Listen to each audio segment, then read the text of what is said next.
Time now for sports on 104.7 The Cave. Here's Ned Reynolds. Mike the intern, Ned Reynolds, back in the studio on a Wednesday morning. So the drama keeps unfolding between the former interpreter for Shoji Ohtani, and he has just pleaded not guilty to the charges against him, which means this thing's going to get a little bit long and drawn out. Well, you would think so, except that the legal people tell me, and I don't know anything about the law, but legal people tell me it's a procedural move. He's already admitted the crime. He said that, but he's pleaded not guilty because he has agreed to a plea bargaining deal.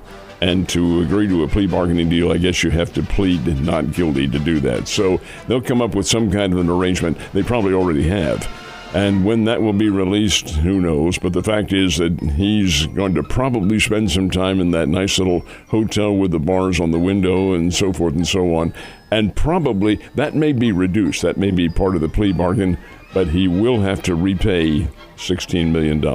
Now, how he's going to do that when he's in jail, I'll never tell you. But evidently, that's part of the plea bargaining arrangement. $16 million, and you can't you can't declare bankruptcy on something like that, can you? I have some. Yeah, I don't know. idea. Lawyers, give us a call. We want to find out. Not that we're going to do anything like that. I don't even think I know anyone that's got $16 million. So you guys are safe. This is.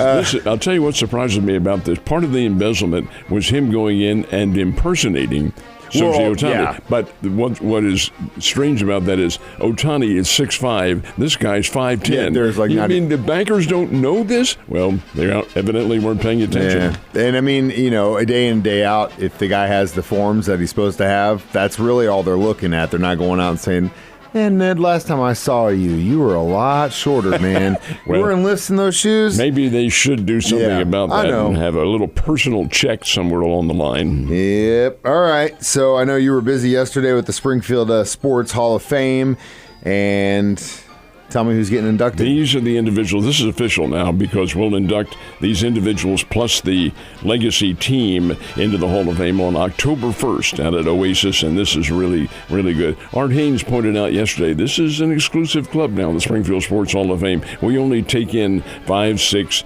maybe at the most 7 at one time. There are others, Halls of Fame, that take in a whole heck of a lot more. Anyway, it's a great class that we're inducting. Christy Blasey, who is a multi-time golf champion, still competing. She's going to be inducted. Stan Melton, who many of you know is one of the founders of the Ice Bears, Missouri State Ice Bears. He's a Missouri State grad and loves hockey.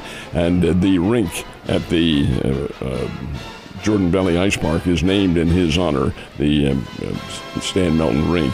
Dennis Heim, who was one of Missouri State's all-time great football players and a former broadcaster, going in. Holly Hesse, who just 5 days ago retired as a softball coach, she's going in. John Leamy, who was the longtime soccer coach, retired last year at this time, he's going to be inducted. He's a great guy.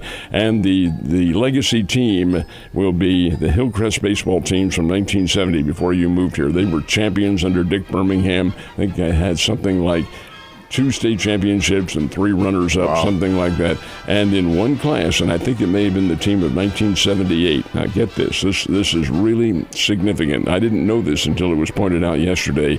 It's arbitrary, but the 1978 team, and this is Springfield, Missouri, Springfield Hillcrest, had 6 players taken in the Major League Baseball draft, and to this day, that is a record for one school. Man, those dudes were on fire. Good players, really good players. Speaking of on fire, I made mention last year when that whole Travis Kelce, Taylor Swift thing was going on about how, everyone was down on it, but I said, I think it's a good thing because you're getting a lot of girls that are going to get interested into football through this, right? That may have never had any kind of touch to it at all, which I think is also happening with Caitlin Clark. You're getting a lot of little girls right now that are getting into basketball, and she finally had her This is the professional debut that she had last night. And yes, she has affected many. Big time. All-time scoring champion and all that. Had a fairly rough outing last night. Didn't do as well as she did in school, though. Well, she had 20 points, and she's a co-scoring leader, but most of those 20 points came when the game was already decided. Her team lost by 21.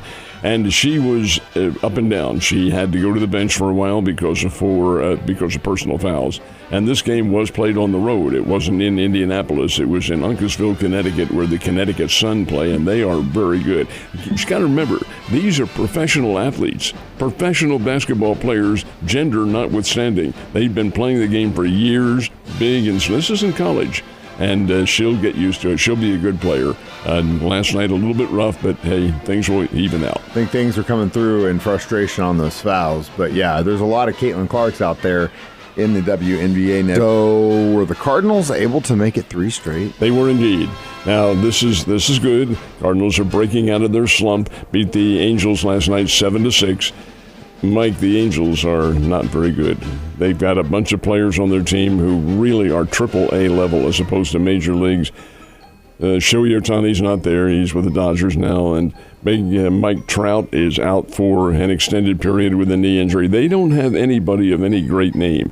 Gave the Cardinals a battle, but the Cardinals are beating up on a team that they should beat up on, 7-6. 3 RBIs last night for Pedro Pajes, who last year at this time was playing with the Springfield Cardinals. And he's up there now. Of course, that's because of the injury to the Wilson Contreras, who is probably going to be out for some time. But nonetheless, a win. Sonny Gray, not particularly outstanding, gave up 5 runs on 8 hits last night, but the win's the win, and that's what the Cardinals got over the Angels, 7-6. Man, they needed it big time. The Kansas City Royals just 1 game behind the Guardians in the American League Central, playing the leaders in the West, and now that series is tied at 1-1. Beat them last night, beat the Mariners 4-2, and a nice win for Kansas City. Michael Wacha, who's another former Springfield Cardinal, got the win for Kansas City, and a very nice win that was. Nelson Velasquez, who hasn't been with the Royals over a year. They got him from the Chicago Cubs last year, had 3 RBIs for Kansas City, and that is key. So a win for Kansas City. And here in town, and I found this to be extremely interesting, the Springfield Cardinals played, and they opened up this 6-game series with a late morning game. I was there. Did they start right on time? Yeah, it did. And then the rain didn't come in, I want to say, till 3rd or 4th inning, something like that. But it came down hard. But it didn't last too long. But it came down pretty tough. And there were several other delays involved because of those spotty showers. Spotty showers, my behind. One of them was pretty heavy. Oh, it was. Anyway, be that as it may, start the game at 11, end it about 4. Yeah. Now, long day for those guys. What is key to that is the Bears are playing afterwards, Missouri State. Now, the Springfield Cardinals did not fare well. Midland Rockhounds beat them by a score of 6-4. Springfield's record's now 20-13. Folks, they're still an awfully good team. This is professional baseball. Anything can happen. Then afterwards, the Bears and Oral Roberts played. This is the final non-conference game for the Bears this season. They closed the regular season against Southern Illinois here Thursday, Friday, and Saturday, all late morning games because the Springfield Cardinals are here. But nonetheless, the Bears won 8-4 over Oral Roberts. Played them 3 times this year and won all 3 of them.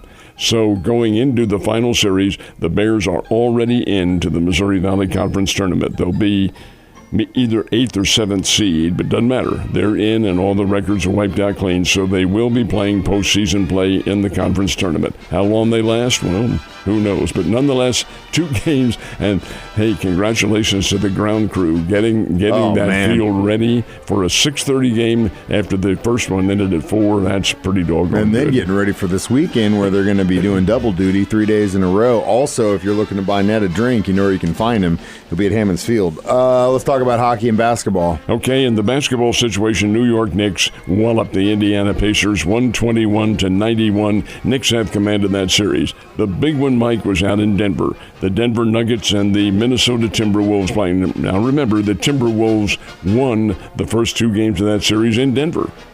Then they went back to Minneapolis, and Denver tied it up. Denver won last night 112-97. They're pretty good.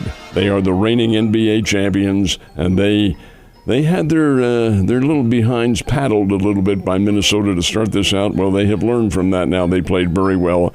And the final game, now I say final game, it'll be game 6 of that series is coming up on Thursday, tomorrow night in Minneapolis. A win for Denver, it's all over and they advance. A loss, series tied, final games in Denver. We'll see what happens, but the Nuggets win. I think we're going 7 on that one. I have a feeling. And in the National Hockey League, Boston Bruins and the Florida Panthers in Florida. The Boston Bruins win it 2-1, and the Edmonton Oilers and the Vancouver Canucks playing in the Greater Northwest up in Vancouver, British Columbia. Edmonton wins by a score of 3-2. So the Stanley Cup continues on as well. And that Florida Panthers Bruins series, man. It's a rough series. Oh, those guys are beating the hell out of each other. Ned, you stay away from that place. I'll see you later.